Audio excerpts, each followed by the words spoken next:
I just want to start with appreciation. Really bring that to the front for this precious time together.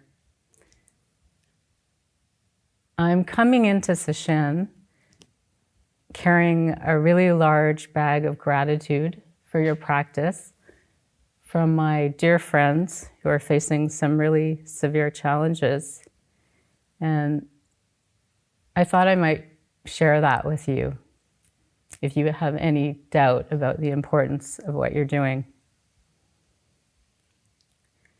One of my friends is a mother watching her grown child become a child because they have a severe brain cancer. Another friend is a beautiful Japanese classical dancer who is dying of ovarian cancer. And so she's so skinny she can't stand up. And there's a father with small children who has no kidneys, is on dialysis, and has just got another diagnosis that his cancer has spread. And then there's a Zen practitioner who is now wheelchair bound, and his great sorrow is that he can't sit Sesshin.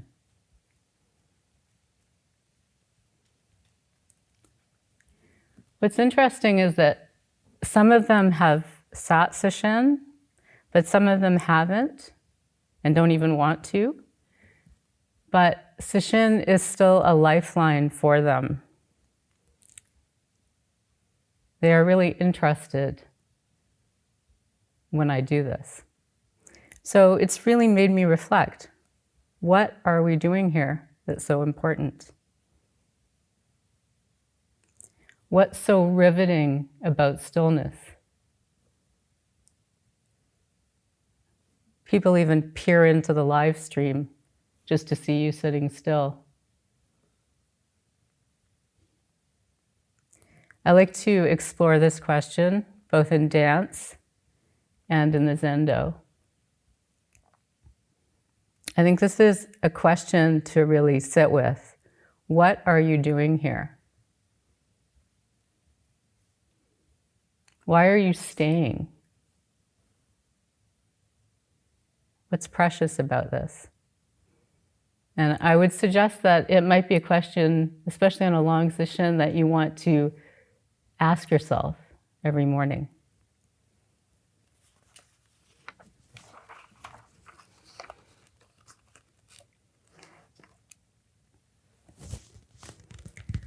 So when I ask myself, what are we doing here?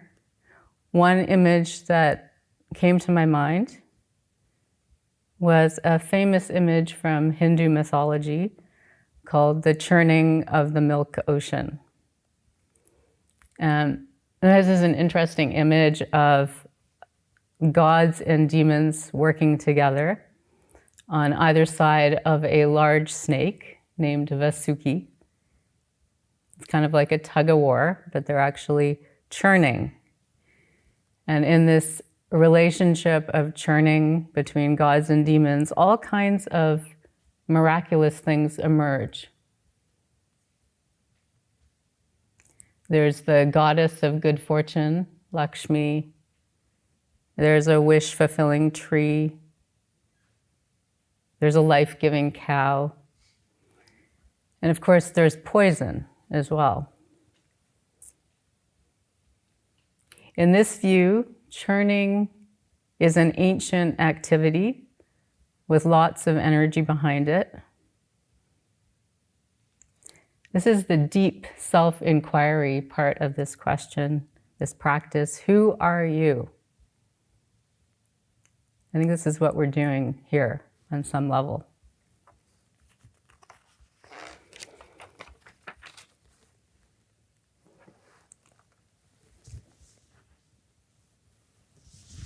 The other beautiful thing that we're doing here is responding. So we've all responded somehow to the calling of spiritual life.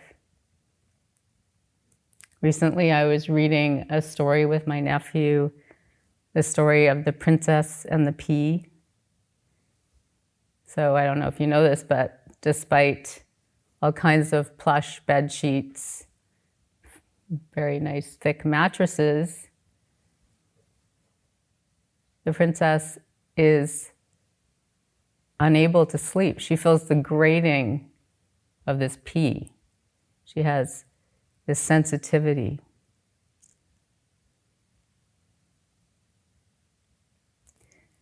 I think that despite the endless diversions and distractions, we also find ourselves here. We seem to have been able to hear the calling, this sweet, sweetest of sounds. In the devotional literature, in the bhakti literature of the Indian tradition, they call this the sound of Krishna's flute. It's a completely captivating melody. People shed their lives for it. They get moved in unusual ways. People hear something that makes them step out of their usual framework. They call it a turning vibration, and it's made together.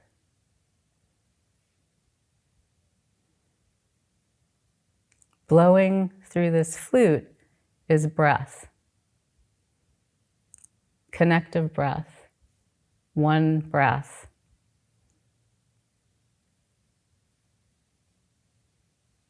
So thank you for being careful with your breath, understanding it's precious.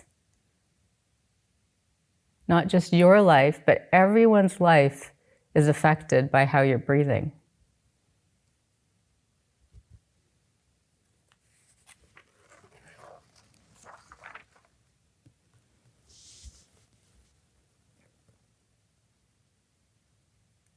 Personally, I find it helpful to experience Zazen as a devotional practice. What I mean by that is make it vividly a practice of connection and love.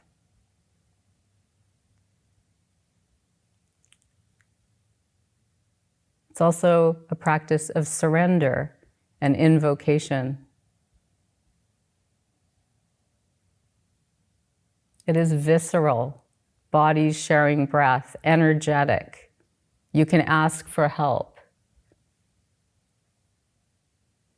In a devotional practice, our constellation of relationship is much wider.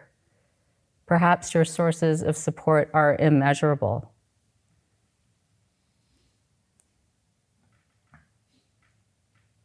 Please understand that whatever you are doing here, it is undeniably worthwhile, and each of us is valuable in this beautiful mandala.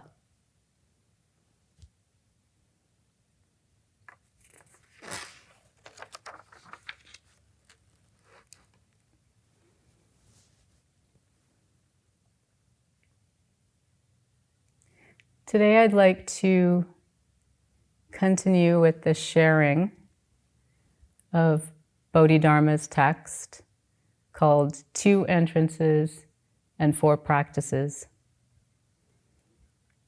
This is the text that is being focused on by the Zen community of Oregon this year for Ango. It's a really short text, just a few paragraphs, but extraordinary, pithy, wise, completely to the point.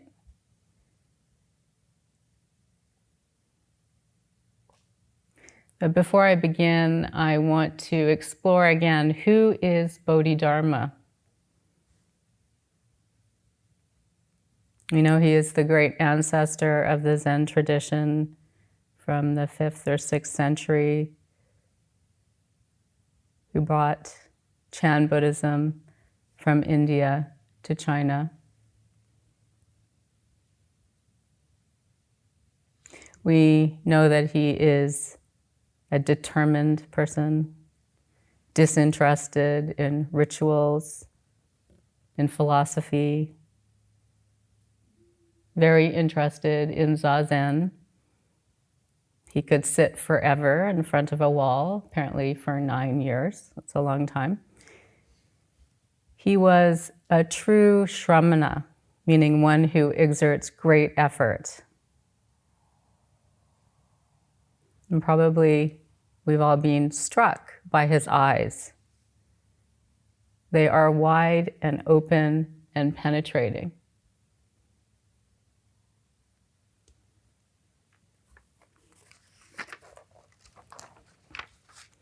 I think the more interesting question for me is, who is Bodhidharma for me?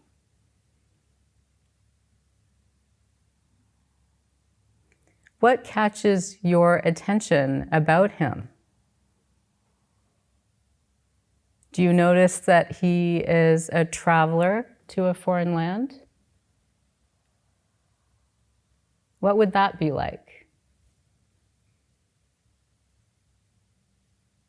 What do you see in those big eyes? Are they fierce, determined? Do you feel seen? I've always found something curious and interesting in his gaze, even juicy. And that doesn't really gel with staring at a wall. But that's probably because I've always viewed him as coming from the same village where my dance training bloomed in South India, which is an interesting coincidence. So when I see his eyes, I see the eyes of my dance teachers.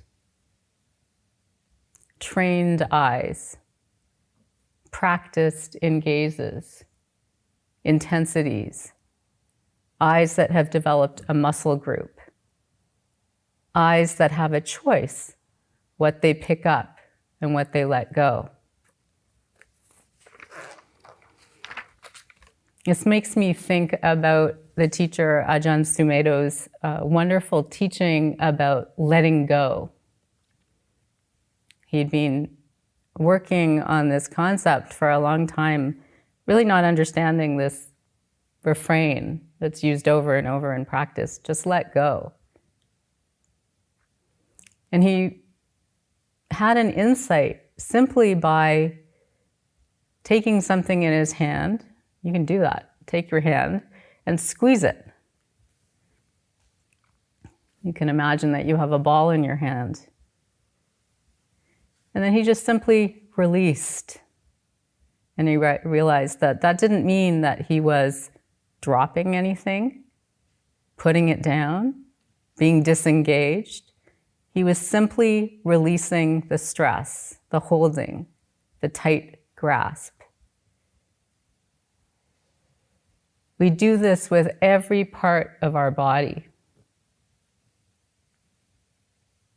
So I think Bodhidharma is teaching us something with his eyes. Maybe we could take a moment, you don't have to be self-conscious about this, to get in touch with your eyes as a muscle group. A place of attention, but a place of holding. So if you pick 2 points on either side of yourself and just move your eyes back and forth, see if you can do that. Side to side. Can you look up and down? Can you look in circles? Can you feel the mobility in your eyes? Now, can you make your focus soft? Can you make your focus intense?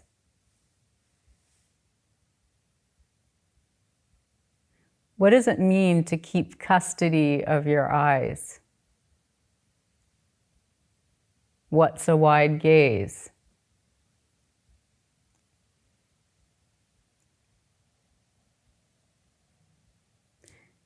Practicing like this sets a framework. Attention without tension. Bodhidharma eyes.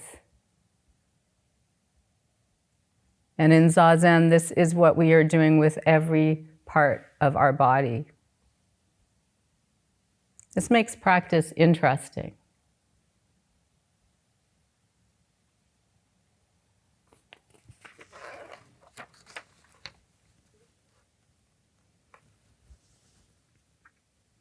So through those amazing eyes, Bodhidharma brought forth a text with the title, 2 Entrances and 4 Practices.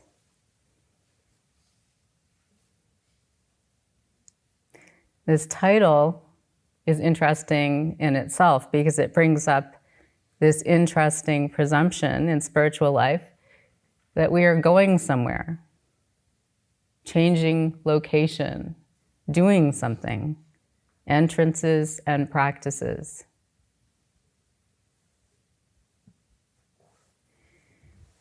Maybe we feel this is the wrong room and that's the right room. Or we want to go through that door and not this one. Maybe even if the door is obviously open, we turn away. Or maybe we keep banging on a closed door.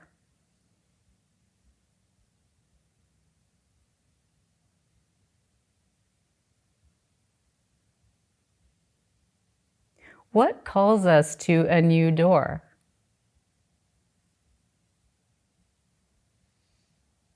I often wonder, why did Siddhartha Gautama decide to journey out of the palace in the first place? Was he bored, curious? What was the motivation? The first line of this text says, "To enter the great way, there are many paths, but essentially they are of 2 means, by principle and by practice." Very kindly, Bodhidharma has boiled all the options down to this: principle and practice. He doesn't say this, but for me, it seems that principle could have a little sign on the entrance saying a more monastic approach or an orientation towards meditation. And the other entrance may be a more lay orientation, an orientation towards our daily lives. So, what is the first means, the principle? This is defined by Bodhidharma simply as the faith that all sentient beings have the same nature.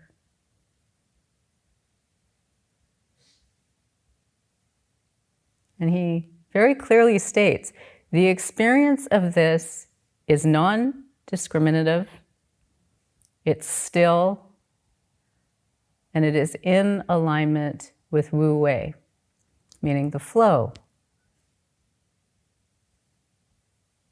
It's a state of alignment.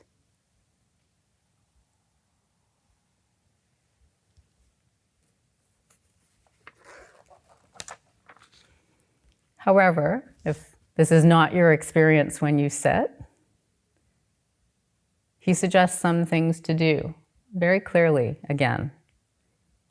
First, you can relinquish the false and turn to the true. Simply get rid of fixed beliefs, stories, conclusions, and turn towards the direct experience of body and breath.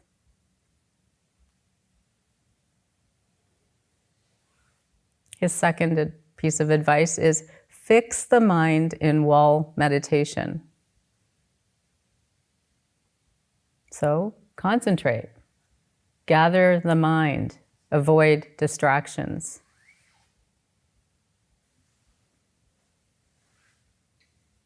Thirdly,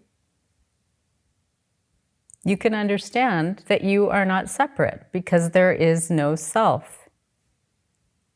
He's asking you to investigate the insubstantial and changing nature of our experience. Fourthly, realize the equality of things.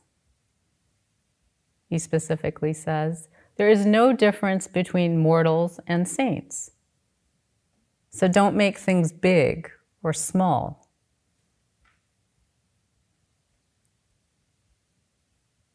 Number 5, be unwavering, total commitment, continuous practice, unflagging. 6, don't cling to anything. He says, even the scriptures, even the Dharma. I'll read those again, just briefly. 6, because they're really worth considering. You can relinquish the false and turn to the true. You can fix the mind in wall meditation. You can understand that you are not separate because there is no self. You can realize the equality of things.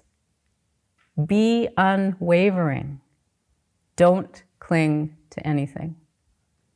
This is how one enters through principle.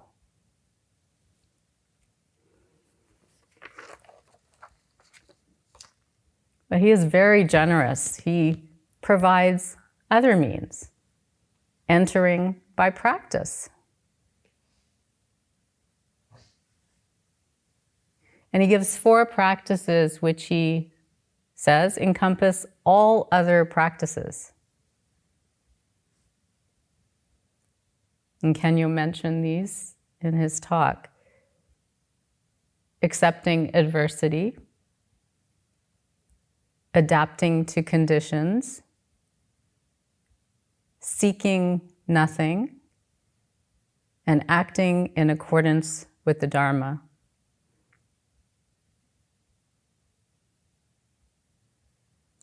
So, how do we accept adversity? Well, he's really clear about this. He says, we will accept adversity only when we accept that we have been harmful, trivial, created animosity, maligned and harmed others endlessly through countless kalpas, countless time. He's saying, don't be surprised if, even though you've lived an upright, good life, misfortune befalls you. Because in this view, we have a long lifespan, countless lives, and karma is indelible. It will always mature.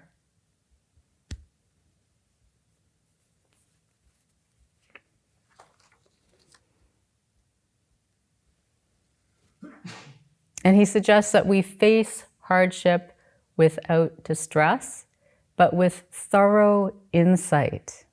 What does that mean? Thorough insight. The clarity that comes from Zazen. Seeing beyond this small view, this small person.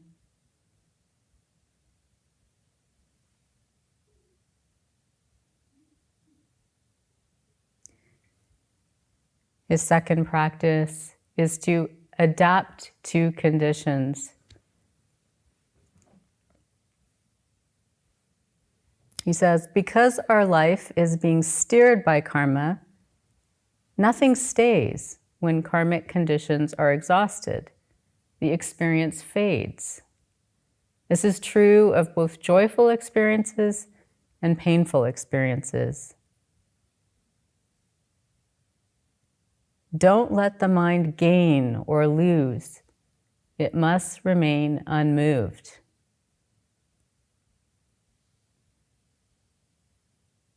In this way, you are in harmony with the way, fundamentally in alignment. This is such useful advice when life demands that you have to turn on a dime. I think it's Hoban who said to me that he felt this was the greatest gift of practice, the ability to turn on a dime.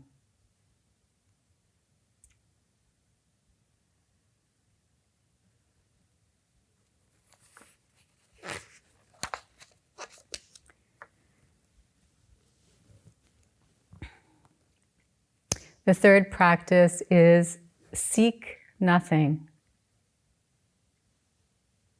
He says, we crave and form attachments to everything, everywhere. This is called seeking. Isn't that so true? Probably watched your mind do that.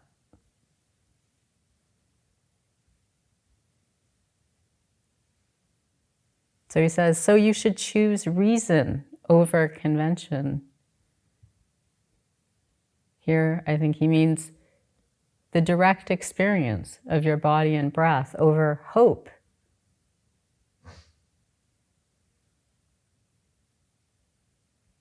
He says, this long sojourn in the triple realm is like living in a burning house. To have a body is to suffer. How can one attain peace? Those who understand this renounce all mundane existence, cease desires, and stop seeking. To seek is to suffer.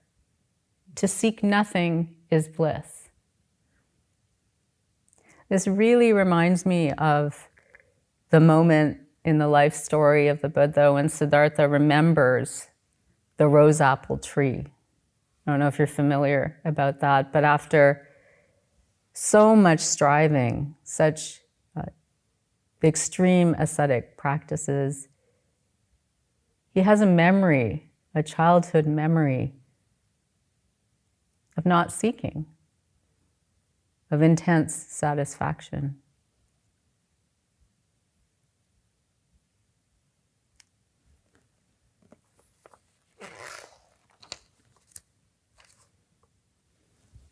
And the fourth practice is act in accordance with the Dharma. Intrinsic purity. He says, in the Dharma, there are no sentient beings because it is free of the impurities of sentient beings.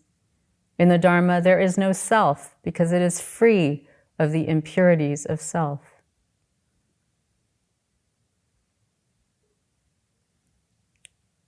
He strongly suggests that we should orient our lives towards the 6 paramitas, the activity of an enlightened being. And if you don't know what those are, first one is dana, generosity, shila or sila, virtue, the precepts, shanti, which is patience, virya, which is energy, vigor, effort, diligence, dhyana, which is one-pointed concentration, or prajna, wisdom, insight.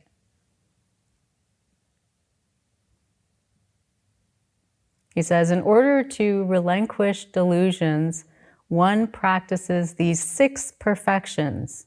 That's what paramita means, perfection.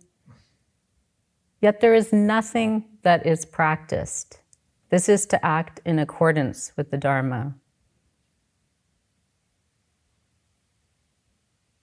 What does this mean? One practices these 6 perfections, yet there is nothing that is practiced. This is to act in accordance with the Dharma.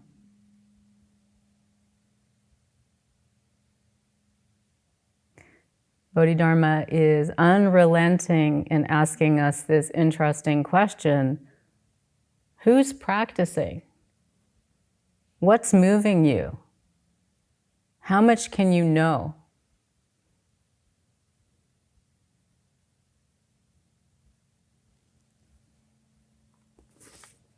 So I'm just going to read those 4 one more time.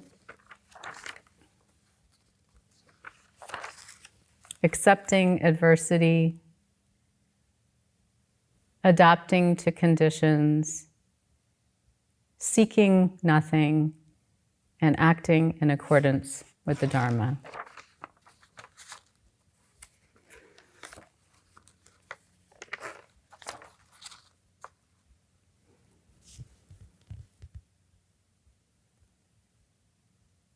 So Bodhidharma gives us 2 entrances and 4 practices.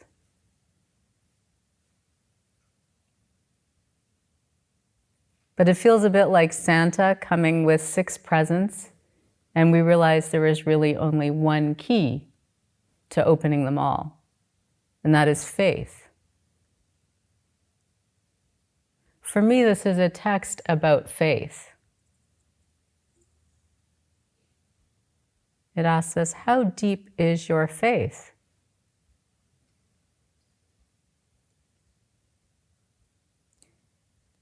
It's also a text about the indelible nature of karma,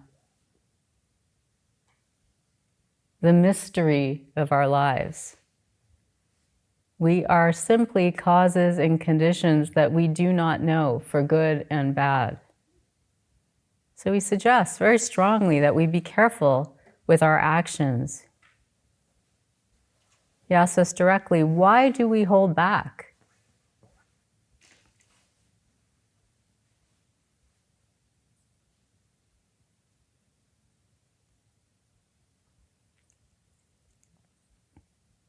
This is also a text about alignment. How dedicated are we to alignment? To posture, to sitting upright? How much of our personal agenda are we willing to surrender?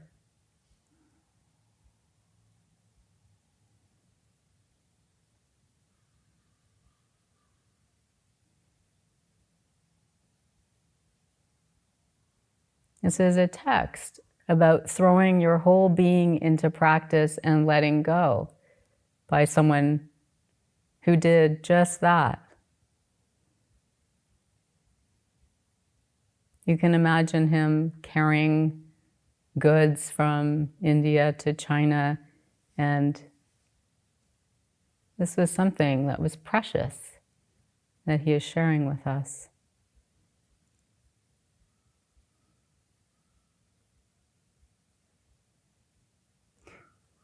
I'd like to end with a poem from another South Indian luminary, the Saint Namalvar.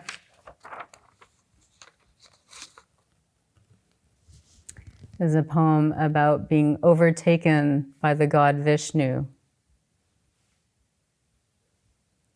He describes intimacy with Vishnu as a kind of death, being emptied out, filled up, overwhelmed, drowning.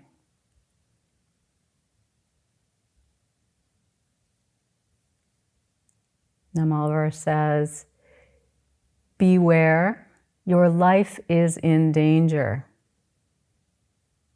He came to me, sneaked into my body, my breath, consumed me, life and limb. The big-bellied one, not content with all that guzzling on the 7-fold clouds, the 7 seas and the 7 mountains, and the world that holds them all. Today he entered this nest, this flesh, cleared away all obstacles, all contrary acts. Our Lord of the good city of names, whose groves are humming with bees.